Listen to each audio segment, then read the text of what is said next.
जैसे मई हमारे नसीर साहब मुख्यमंत्री साहब को लेने के लिए निकले कि आज हज गुरु फंक्शन में जाना करके, चंद ऑफिसर आके नहीं साहब बारिश बहुत ज़ोर से बारिश पड़ रहा है, उधर जाना मुश्किल होता है। तो उनकी ज़बान ये निकला, आंधी आए तूफान आए, मैं कभी हज का फंक्शन मिस नहीं किया, वो फंक्शन मेरे को जाने का करके बारिश को ना देखते हुए आज हमारे खुशी पे मौके पर इधर आए हुए तमाम हज्जाज उकराम की तरफ से, हमारी तमाम अवाम की तरफ से, मिल्की गैरन से उनको मुबारकबाद देता हूँ।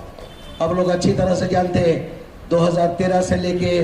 2018 तक जो हमारे सिद्धराम मैया साहब जब चीफ मिनिस्टर थे,